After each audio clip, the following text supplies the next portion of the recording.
El siguiente de los ponentes es el doctor Jorge Areán García. El doctor Areán es médico especialista en medicina física y rehabilitación, con ejercicio actualmente en este hospital y donde presta una dedicación especial a los pacientes con ictus. Es además autor de varias publicaciones en el ámbito del daño neurológico adquirido y es miembro del comité editorial de la Revista Española de Medicina Física y Rehabilitación. Muchas gracias. Jorge, adelante. Bueno, me ha encantado la charla anterior y también de esta misma mañana. Agradecer a los organizadores el poder estar en estas jornadas, la invitación en especial de Elena. También quería aprovechar para agradecer los consejos de mis compañeros y amigos Bernardo y Jesús, que no sé si andan por ahí, a la hora de la preparación de la charla.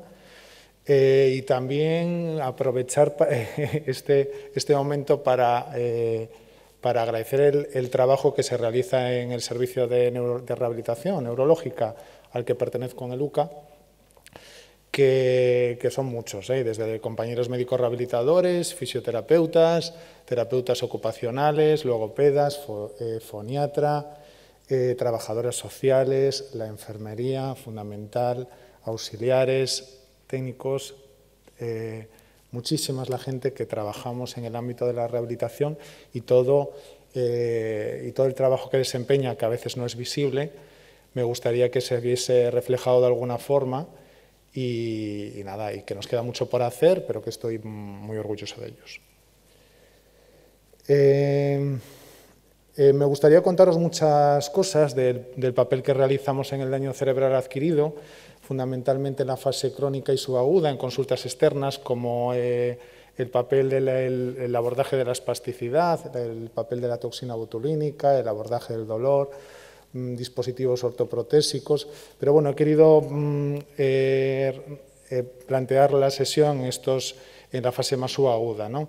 Hacer unas nociones básicas de lo que es la neurorehabilitación, hablar, como no, de la neuroplasticidad, de cómo estratificar a los pacientes en los diferentes niveles de rehabilitación, qué tratamientos específicos realizamos en neurorehabilitación y cuáles son los principales biomarcadores de recuperación del paciente. Bueno, en los servicios de rehabilitación tratamos al paciente con daño cerebral adquirido y me gustaría con esta diapositiva recalcar dos características fundamentales. Son lesiones sobrevenidas y no progresivas, y con una forma de aparición y una evolución extremadamente variable que nos hace muy difícil el poder establecer pronósticos o estudiar o investigar, ¿no? Es uno de los grandes inconvenientes que tenemos al respecto. Todos conocéis la etiología del daño cerebral adquirido y el que nos lleva a esta charla es el ictus, pero me gustaría englobar el resto de causas porque van casi en nuestro mismo quehacer, ¿no? Y es más que conocido por todos vosotros el gran impacto que supone el ictus en el paciente y en las familias, ¿no? En ocasiones es devastador lo que produce y el cambio en sus vidas, ¿no? Y en todo el ambiente familiar. También la gran repercusión en el sistema sociosanitario, ¿no? Por eso me consta y debe ser una de las prioridades en las políticas sanitarias y, por lo tanto, la inversión en el mismo debería reflejarse de esa forma, ¿no? Se mezclan dos grandes características. En estas patologías existe una alta incidencia, como veis en el gráfico, y que crea una gran discapacidad, ¿no? Cada vez lo vemos incluso en personas más jóvenes, en edad laboral, y eso, como sabéis, tiene una gran repercusión. Y a pesar de todos los avances que tenemos en los últimos 15 años de la implementación del código ictus, de los tratamientos de revascularización y de los tratamientos en fase aguda, y el plan de cuidados, pues tenemos esta realidad, ¿no? El ictus sigue siendo la primera causa de discapacidad a largo plazo. Y esto debe impactarnos y debe preocuparnos a todos. Bueno, y a la hora de presentar esta charla he intentado, cuando el paciente se estabiliza e incluso logra salvar su vida en muchas ocasiones, pues nos vienen en cuestión dos grandes preguntas, ¿no? ¿Qué potencial de recuperación tiene nuestro paciente? Y la otra pregunta sería, ¿qué tratamiento le puedo ofrecer? ¿Cuál va a ser su plan de cuidados, ¿no? Pues voy a intentar dar respuesta a estas dos preguntas, ¿no? La primera premisa que me viene a la cabeza y que intento tener siempre presente, pues es esta publicación que ya realizaban en el 43 Simons y Russell, en The Lancet, donde nos dice que no solo debemos analizar el daño cerebral que sufre el paciente, sino la persona que recibe ese daño cerebral. Bueno, y que os puedo contar 3 cosas básicas de la neurorehabilitación, que estamos en un cambio de paradigma, ¿no? Venimos de un concepto clásico pasivo, ¿no?, en el que evitábamos complicaciones y maximizábamos las ganancias que iba recuperando nuestro paciente, pero el concepto ahora es diferente, es un concepto activo. Intervenimos y canalizamos potenciando la plasticidad cerebral, la restitución de las funciones perdidas, ¿no?, aparte de lo que también se realizaba anteriormente, que es sumamente importante. Y para ello, pues tenemos un tiempo determinado, ¿eh? Debemos de ser diligentes, debemos estabilizar neurológica y clínicamente a nuestro paciente, porque también tenemos tiempo ventana. La rehabilitación es tiempo dependiente, ¿no? Es un proceso limitado en el tiempo y debe estar orientado por objetivos. Premisa importante.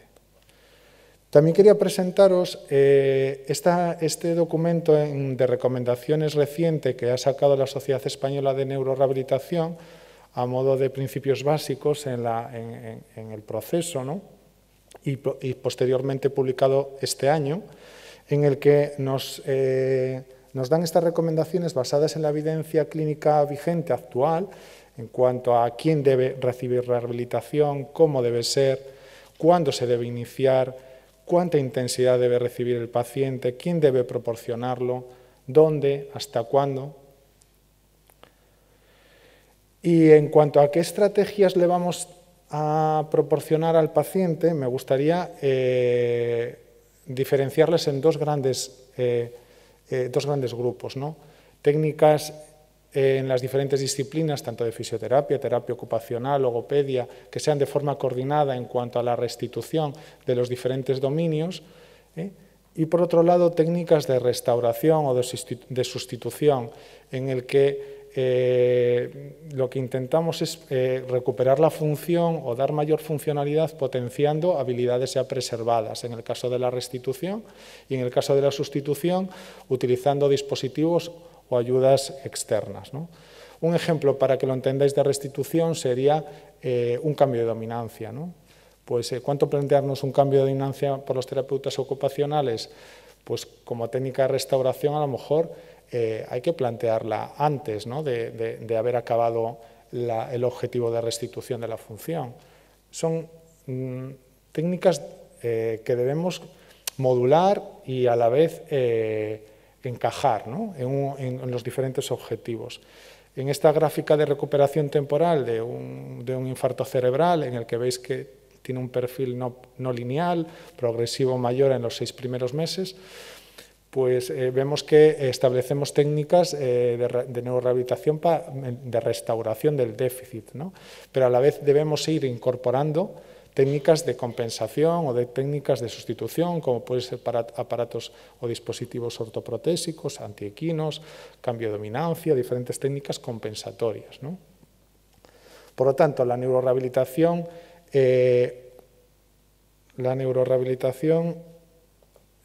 va a estar fundamentalmente establecida en técnicas de restitución, ¿no?, y estas potencian los fenómenos de neuroreparación y neuroplasticidad propios de ese daño cerebral. Bueno, y cómo no, tenemos que hablar, por lo tanto, si estamos hablando de esto de la restauración, de la neuroplasticidad, esto en lo que se basa, ¿no? Y este concepto de plasticidad ha ido evolucionando en los últimos 20 años.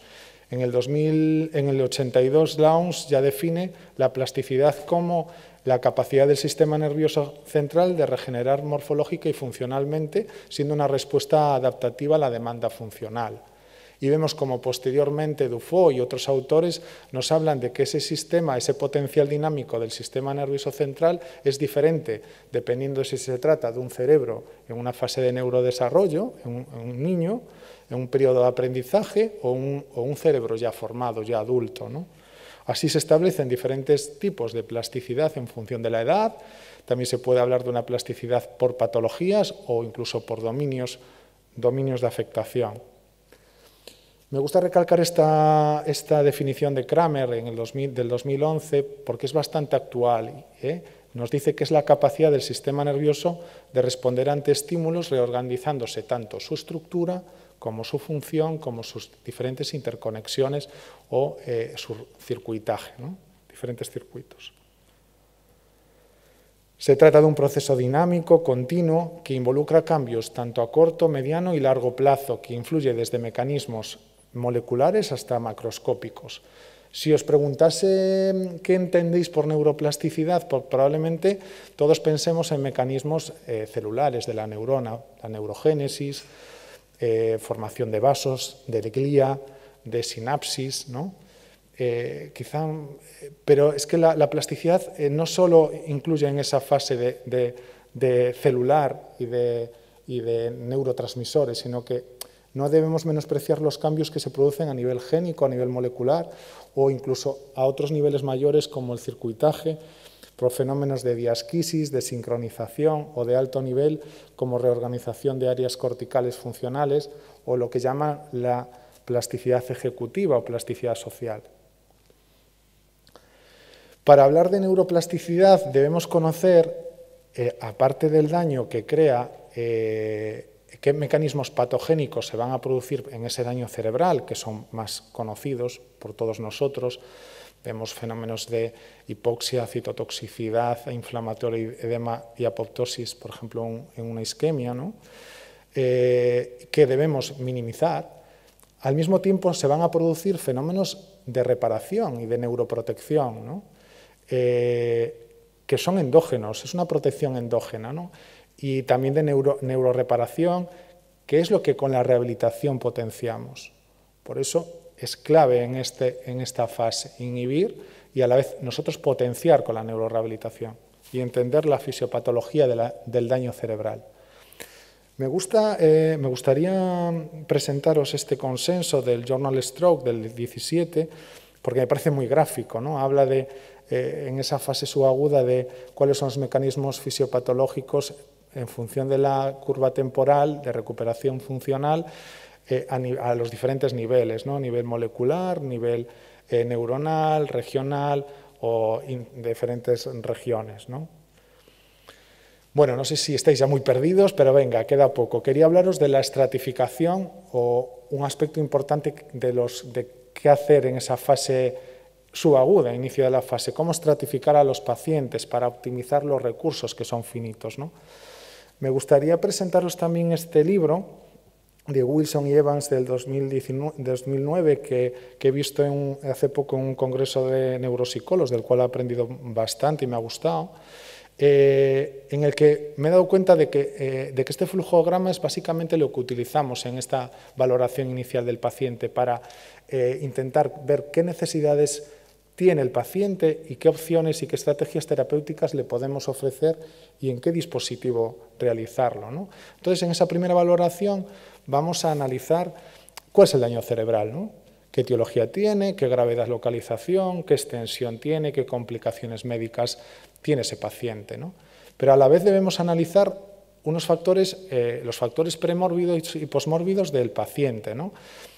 Su edad, su situación funcional previa, qué reserva cognitiva tiene, cuál es la funcionalidad previa antes de haber sufrido este daño.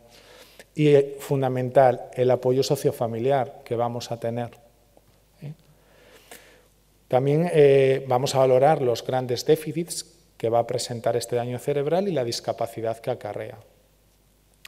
En cuanto a los déficits neurológicos, de los que ya nos ha hablado por la mañana bastante y extensamente Monse, pues lo vamos a agrupar en los grandes dominios del AJA, que todos sabéis que son 6 grandes grupos, ¿no? Vemos la afectación motora que va a tener el paciente, la afectación sensitiva, la afectación cognitiva, los trastornos en la comunicación, los trastornos afectivos y conductuales y los trastornos en el área atencional o perceptiva. A mí me gusta sumar siempre a estos dominios del AJA la deglución y los esfínteres, ¿no?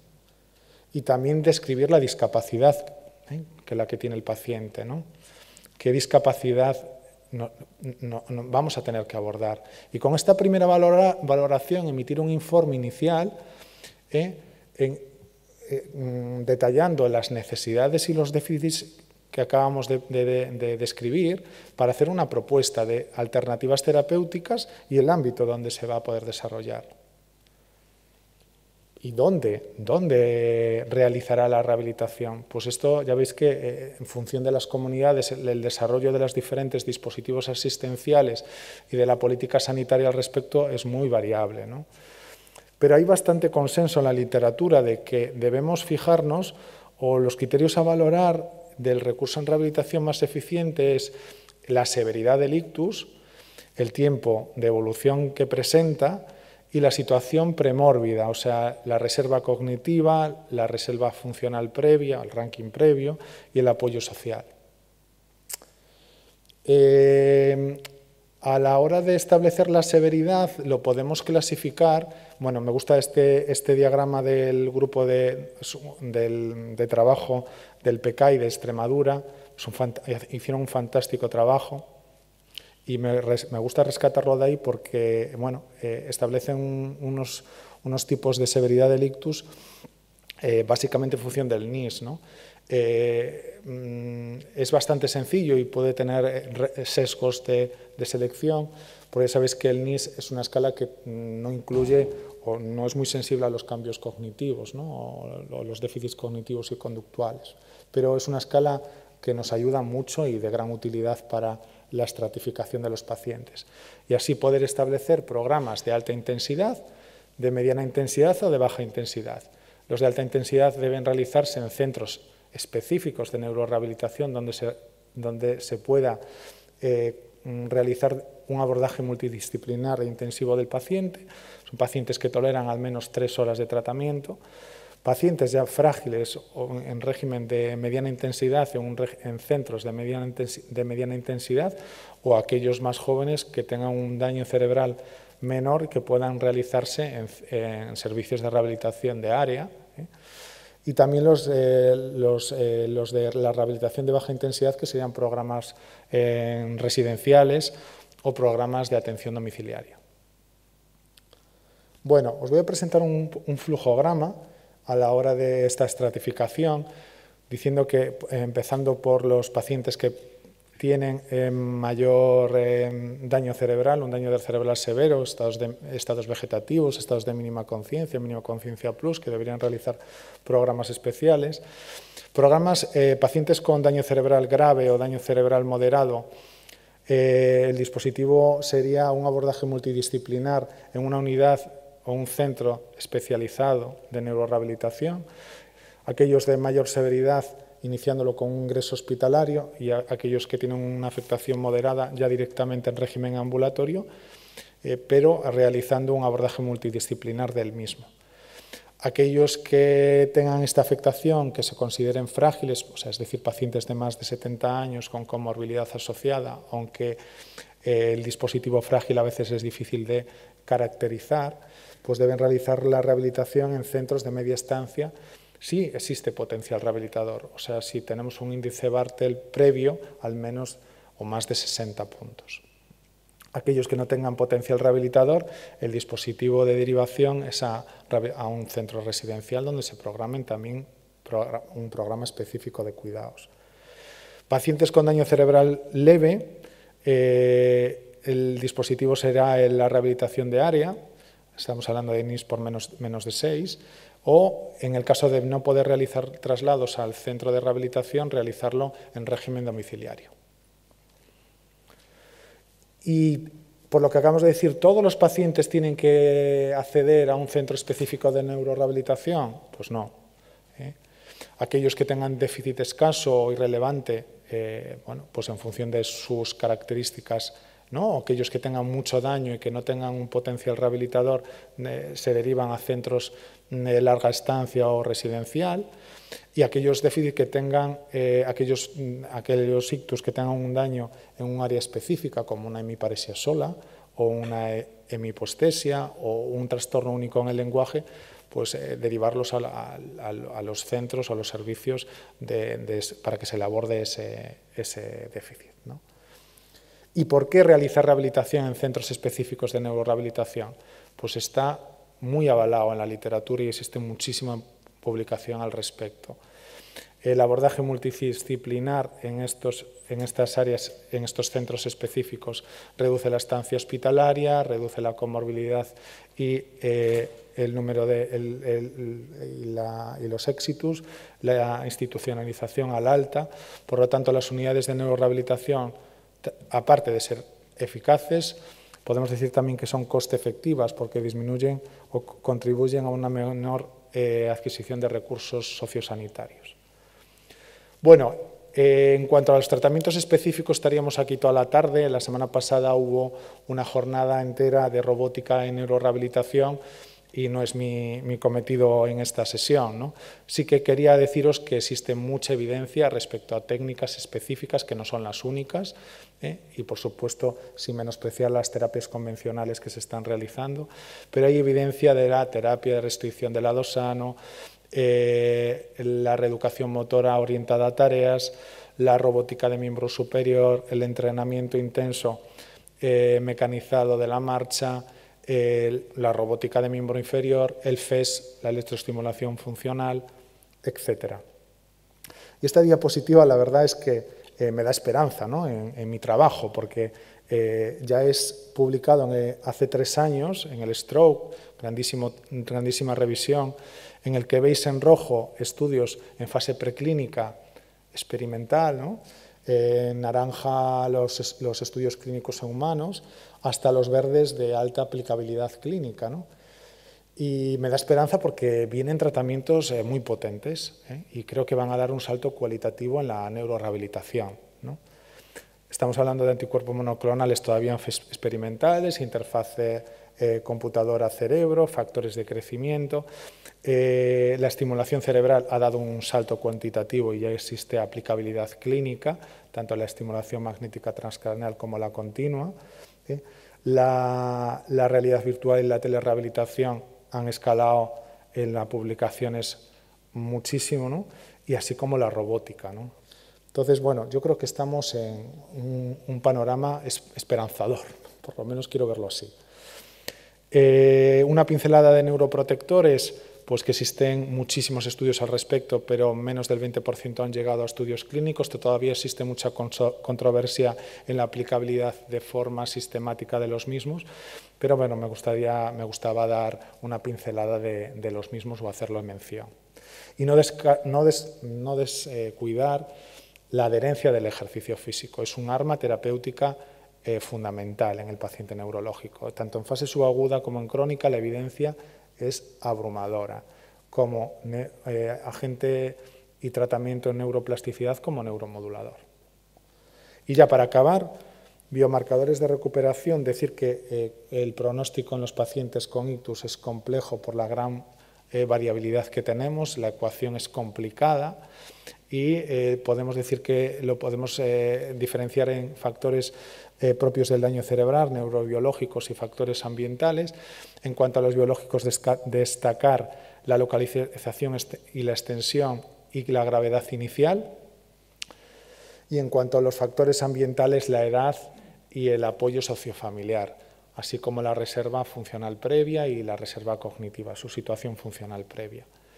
¿Y cuáles son los biomarcadores a desarrollar o en puertas de aplicabilidad clínica? Pues pasaremos de medir estructura y daño a medir función, a medir plasticidad, ¿no?